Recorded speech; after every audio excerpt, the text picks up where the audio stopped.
Hello, and welcome to BeInCrypto's ultimate guide to the 2020 Bitcoin halving. I'm David Borman, and I'll be talking to you about such things as what a Bitcoin halving actually is, why this one might be a little bit different than the ones in the past, what forces are realistically shaping the market right now, and ultimately what's possibly going to happen on the other side of this event. So, without further ado, let's jump right into it. The first thing we want to cover is, what is a Bitcoin halving anyway? Well, for those who don't know, Bitcoin is produced by something called miners. Miners are basically users with powerful computers who solve complex hash functions in order to create new blocks on the network. The first miner to find the correct hash function is rewarded with newly minted Bitcoin, and the system dynamically adjusts to make sure the difficulty is such that it takes about 10 minutes to create each new block. When this system was first implemented by the mysterious Satoshi Nakamoto, the reward for each block was 50 Bitcoin. However, one of the rules for this system is that every 210,000 blocks, or roughly every 4 years, the reward will be cut in half. This has already happened twice in the history of Bitcoin. You see here and here. It is about to happen again on May 12th, coming up very soon. So, what effect is this going to have on the Bitcoin market? Well, there's a lot of variables this time around, most notably the fact that we're currently having a pandemic and global financial crisis. Now, there's a couple different lines of thought about how this could affect the price after the halving.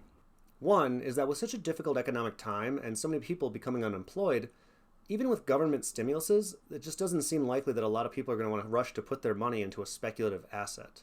This could really hurt the price after the halving, as the normal technical pattern that would play out based on the previous two might not really have the public support to play out a third time.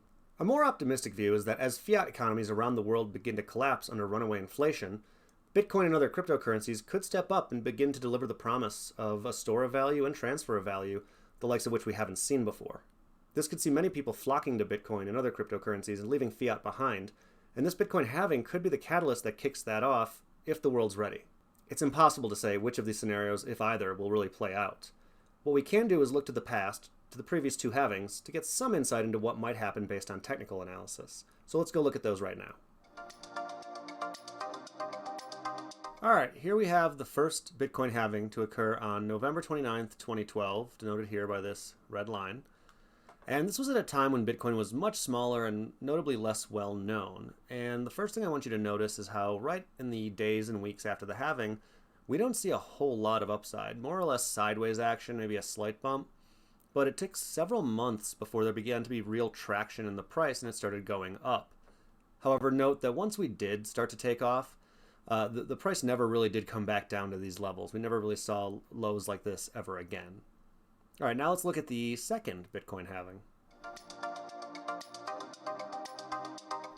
Here we have the second Bitcoin halving, which occurred on July 10th of 2016. And definitely there's more texture on this chart here, but the most important thing I want to note is the notable drop that happened not that long after the halving, followed by a slow period of growth that took actually even longer than the first halving to even get back to where it was around the time of the halving. And then eventually did, yes, start to take off, sure enough, and again, as it ascended away from these levels, never really came back down to them ever again. But just be aware of how there was also a notable pump in front of the halving this time, which we'll come back to in a moment. And here we have the current chart heading into the May 12th halving. Notice that there's also been some volatility here in the run-up to this halving, but it is not completely out of line of what we've seen with previous events, even though they weren't tied into a global financial crisis. But we can see that they also had, in the weeks or months before the actual halving, some bit of a pump and dump event occur, making this current one, even if it's caused by a global situation, not completely out of line on a technical level. Real quick, I also want to mention that the RSI leading into the halving is currently the lowest that it has been just before a halving. However, given everything, it's not that much lower than the previous two, but it also could be an optimistic sign, meaning that we could have some more room for upside going into this halving, which might help prevent some of the dips we saw post-halving last time. All right, we've touched on historical market action as well as current global economic conditions. But what do people think are the actual factors that are going to be affecting the market after the day of the halving? Well, there's 3 different lines of logic here, and I'd like to go down each one and talk about how it could be affecting the price in the days and weeks following this event. The first concern I want to talk about is that the effects of the halving are already priced in. What this means is that because it's a publicly known event with a specific date when it's going to occur, realistically, buyers and sellers already are aware of it and have already taken it into account in their valuation of Bitcoin. This has basically been invoked to explain why on previous halvings we really didn't see much action to the upside immediately after the event occurred.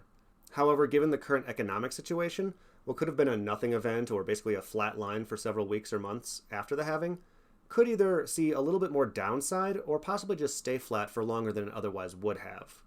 Another issue that some have brought up is miner capitulation. What this means is that after the halving event, the block reward will literally be half of what it used to be, and a lot of miners will no longer be able to turn a profit on their operations. This will lead to a lot of mining rigs shutting down, which will cause the hash rate to drop.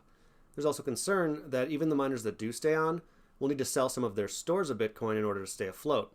This could lead to further downside in the price, which would lead to more miners becoming unprofitable, kind of creating a spiral. Now, no, this isn't going to cause the Bitcoin price to go down to zero or anything, but it could cause a significant dip after the halving if this type of scenario really does play out. Third, a more optimistic view is something called the stock-to-flow model. This idea has been pioneered on the internet by popular market analyst Plan B, and we'll include a link to his full article explaining it below. In a nutshell, the theory revolves around the idea of the ratio between stock, or the currently held supply of an asset, to flow, or the yearly production of that same asset. Without getting too into the details, it's believed that the higher the ratio between these two, the better that asset can act as a store of value. For example, gold currently has a ratio of 62, and Bitcoin currently has a ratio of 25, but after the halving, it'll go up to 50, which is notably closer to what gold's is.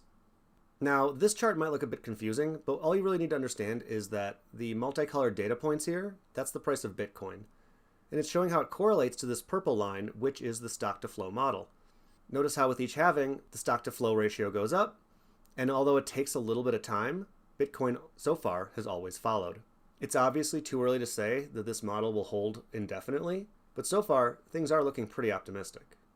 Okay, we've talked about various current market conditions and technical theories, but what's actually going to happen after the halving? Well, obviously I can't tell you with any certainty, but I think it's plausible that elements of all the theories we just covered will come into play. It's just that no one of them tells the whole story. For example, the news that the halving is coming might be priced in, but the actual effect it has on the market kind of can't be. See, until the halving occurs, there's still a balance of sell-side and buy-side pressure, but when the creation of new Bitcoin gets dropped by half, the sell-side pressure is going to change significantly, whereas presumably the demand won't change much. This means there should be an eventual increase in the market, even if not immediately.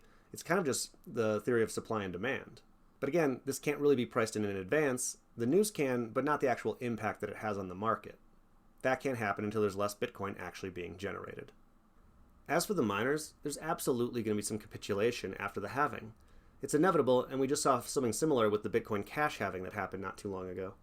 That being said, thanks to difficulty adjustments, this doesn't mean a complete crash for the network. As miners drop off, the difficulty will adjust, more will come back on, and it'll ultimately just lead to more volatility for a while as a new balance is found.